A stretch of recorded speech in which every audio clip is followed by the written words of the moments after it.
Welcome students. In today's class, we will solve the remaining problems of the superposition of waves. Let's start with the problem number 21.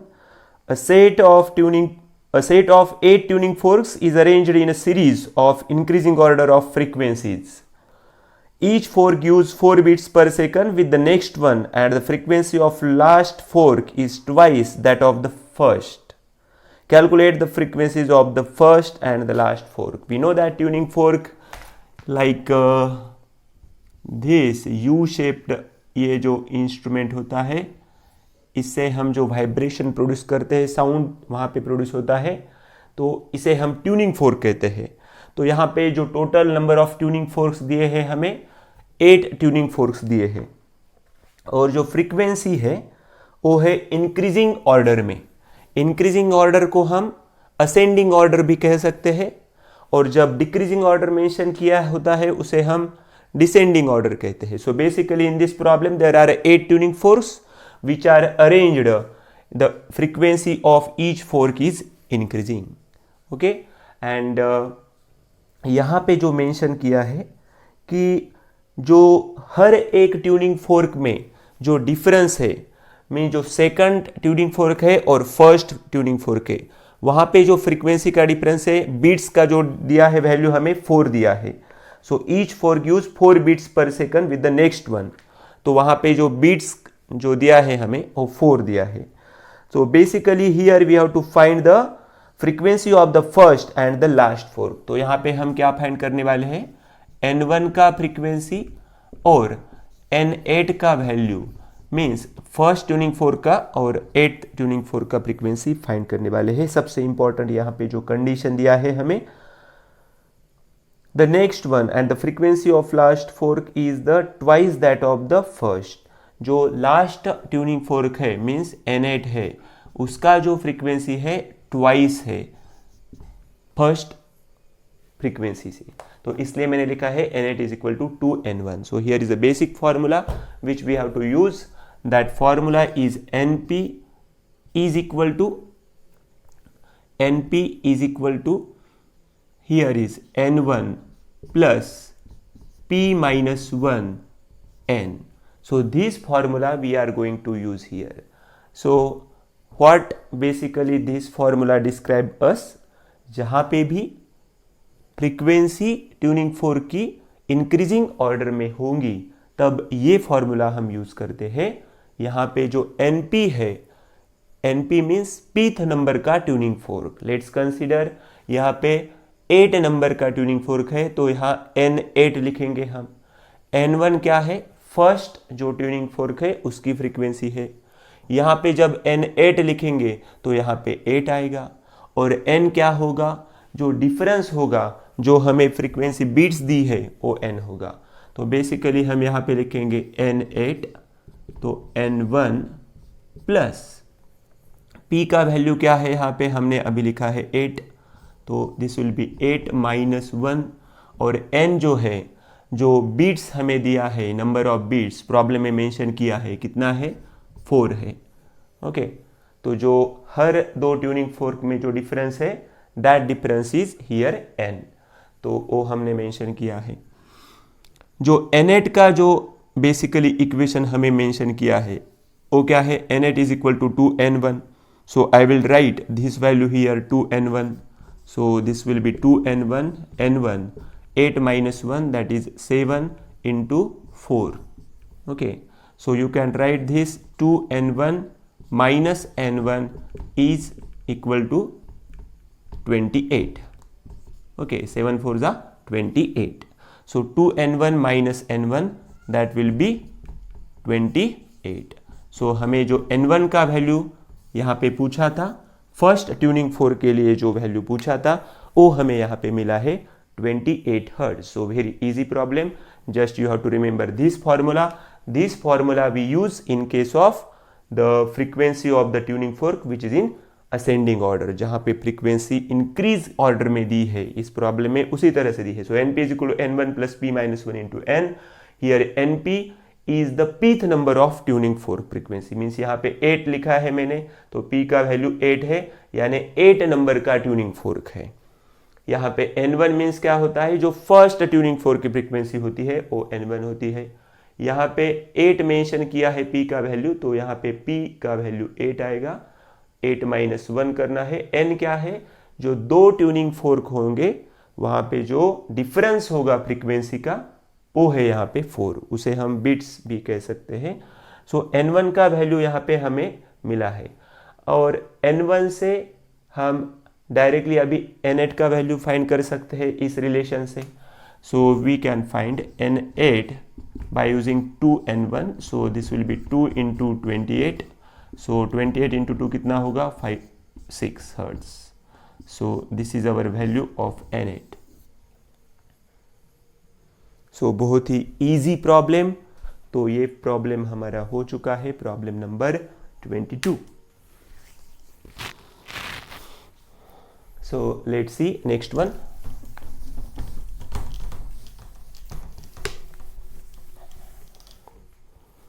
Number 22,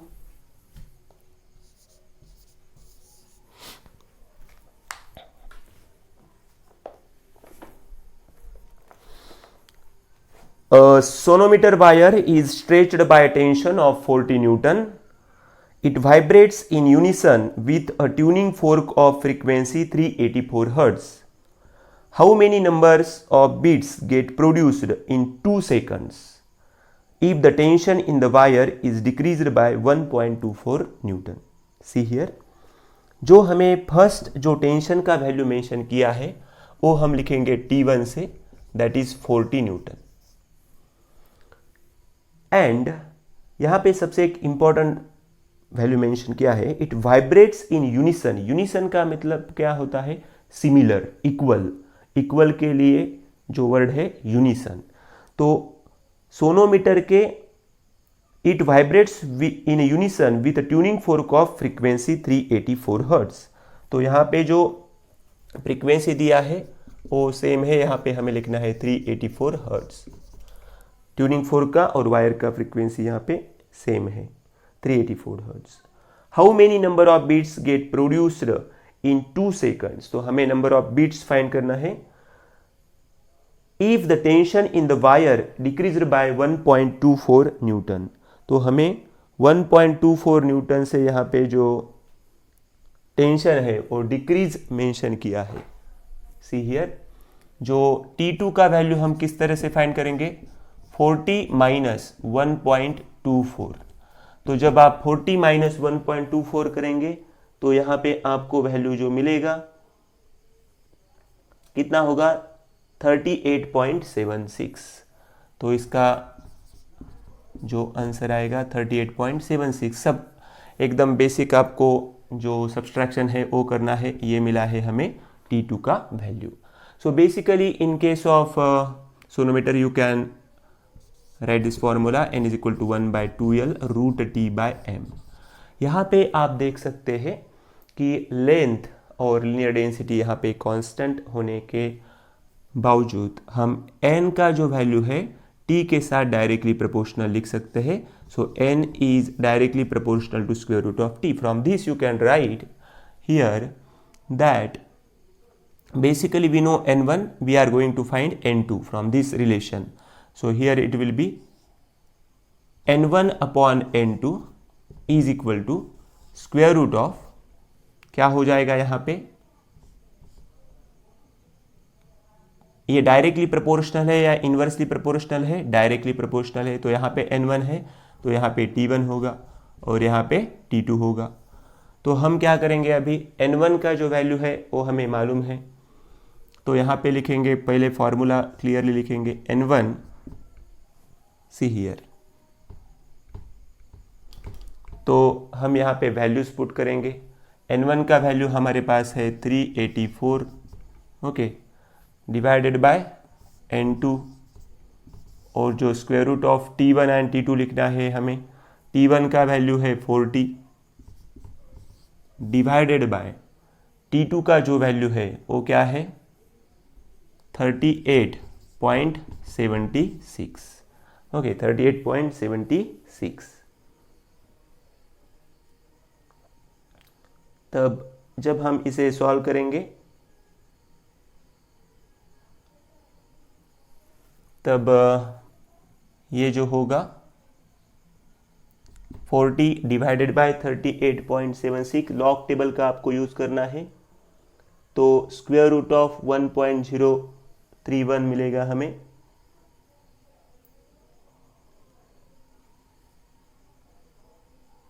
square root of 1.031 जब इसका हम square root लेंगे, log table we have to see in log table. So जब log table में आप देखेंगे तो इसका जो ये वैल्यू मिलेगा 1.015, okay 1.015 and here is 384 divided by n2। तो लॉग टेबल आपको अच्छी तरह से यहाँ पे यूज करना है। And then we can find the value of n2. So this will be n2 384 divided by 1.015. So n2 is equal to, by using log table you can write 378.38, 378.38। तो almost जो वैल्यू हम approximately लेंगे 378 hertz लेंगे। सी ये जो process हमने किया है, ये प्रोसेस से हमने फाइनली जो वैल्यू फाइंड किया है वो वैल्यू हमें मिला है n2 का वैल्यू। कौन सा वैल्यू मिला है? n2 का। See what is the value of n1? n1 का वैल्यू क्या है हमारे पास? Here they have mentioned the value of n1। n1 का वैल्यू क्या है हमारे पास? 384। So we can write now n1 minus n2, that is 384 minus 378, ये कितना होगा? 6 होगा। तो ये हमारे जो दो वैल्यूज थे 384 एंड 378, उसका जो सब्सट्रैक्शन आया है n1 माइनस n2 ही क्यों लिखा है हमने? क्योंकि हमें मालूम है बीट्स क्या होता है, फ्रीक्वेंसी, जो दो फ्रीक्वेंसी है उसका डिफरेंस रहता है। What is beats? बेसिकली ये पर सेकंड के लिए वैल्यू है, लेकिन फ्रीक्वेंसी हमें मालूम है क्या होता है, वाइब्रेशन पर सेकंड होते हैं, लेकिन हमें 2 सेकंड के लिए यहां पे वैल्यू पूछा है। तो for 2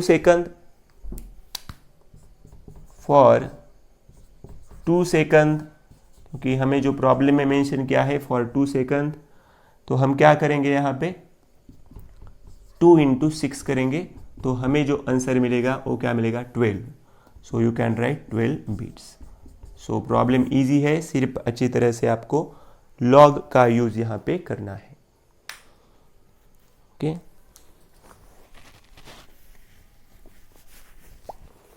so let's see next one, number 23।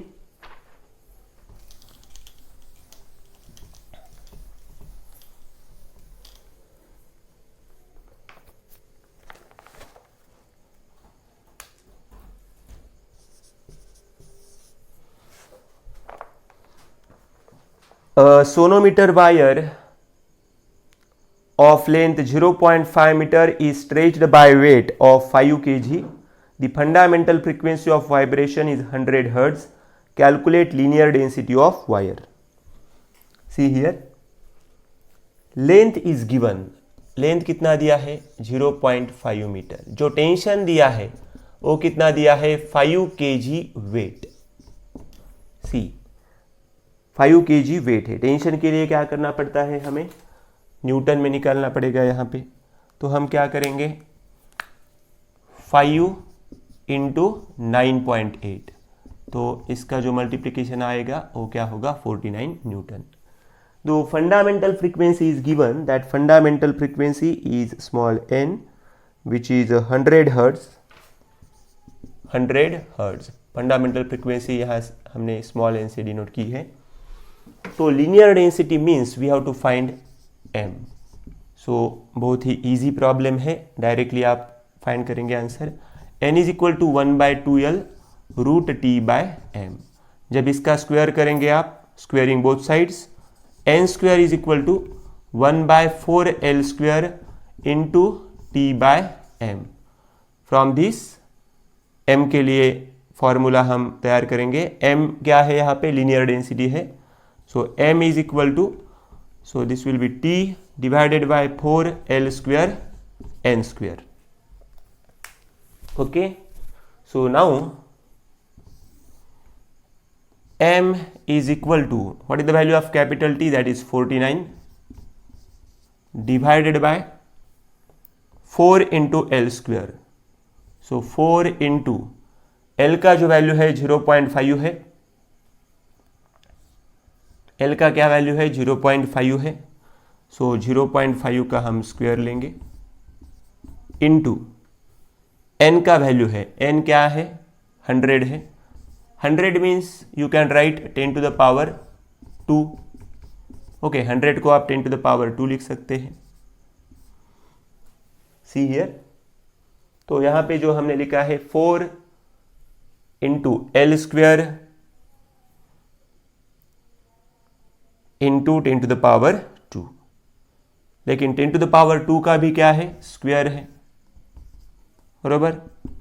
So this will B 49 divided by 4 into ये 0.5 का जब हम स्क्वायर लेंगे वो क्या होगा 0.25. यहाँ पे 2 है, ये 10 टू द पावर 2 का जब स्क्वायर करेंगे हम, ये 10 टू द पावर क्या आएगा 4 आएगा.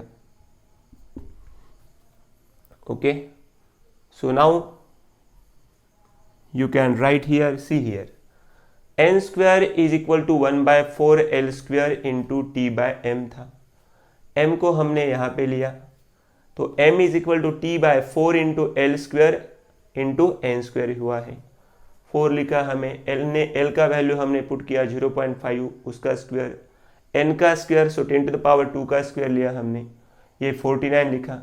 4 इंटू 0.5 का स्क्वायर 0.25, इसका स्क्वायर 10 टू द पावर 4 हो जाएगा. Okay, so now you can write here 49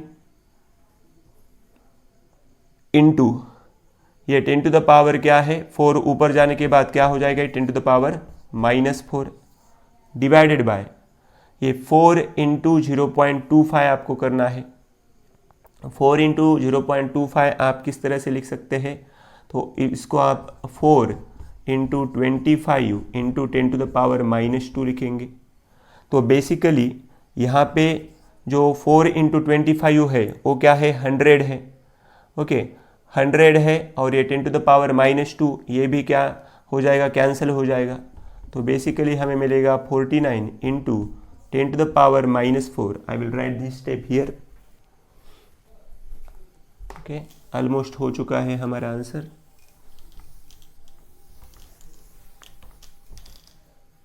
तो स्मॉल m के लिए यहाँ पे हो जाएगा 49 into 10 to the power -4 divided by 10 to the power 2 into 10 to the power -2. This will get cancel.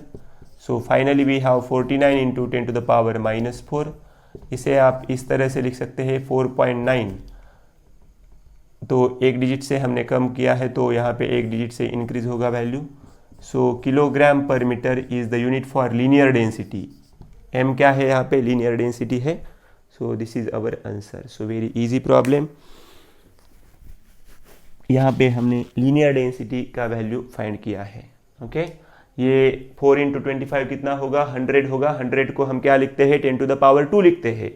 4 into 10 to the power 4 into 25 क्या होगा वो 10 टू द पावर 2 होगा और ये 10 to the power -2. So +2 -2 will get cancel. 49 into 10 to the power -4, इसे हम लिखेंगे 4.9 into 10 to the power -3 kilogram per metre, क्योंकि जो लीनियर डेंसिटी है उसका फॉर्मूला है mass by length. Mass is kilogram and length is in metre.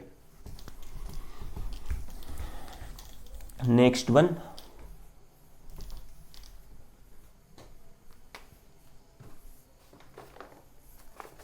Number 24, सबसे easy problem.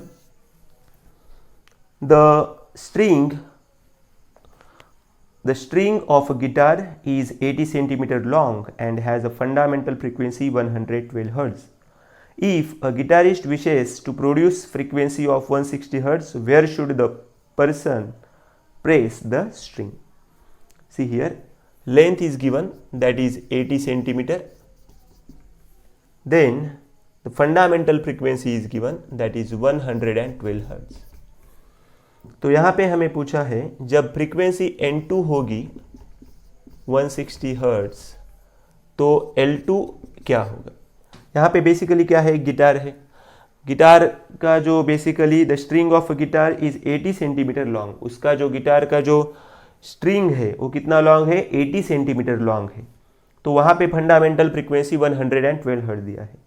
If guitarist wishes to produce a frequency of 160 hertz, जो fundamental frequency 112 दिया है, जब गिटारिस्ट को जो गिटार प्ले कर रहा है उसको क्या करना है, फ्रीक्वेंसी 160 हर्ट्ज प्रोड्यूस करनी है, तो उसे वो कहाँ प्रेस करे, क्योंकि गिटार में हम क्या करते हैं, स्ट्रिंग को प्रेस करते हैं तब साउंड प्रोड्यूस होता है। So basically here the simple relation is there, we know that n is equal to 1/2L root T by M, this formula. So in this formula we know the relation between n and L where T and M are constant. N is inversely proportional to vibrating length, capital L. So in this case you can find L2 by using this relation. So we can write N1 upon N2, यहाँ पे हो जाएगा L1 और यहाँ पे हो जाएगा L2, inversely proportional to each other. So in this case just put the values, N1 का वैल्यू N2 का वैल्यू मालूम है हमें 112 divided by 160. Here L2 is there, we have to find, so this will be L2 divided by 80. Okay, 80 centimetre है या 82 centimetre है, let me check, right है सब।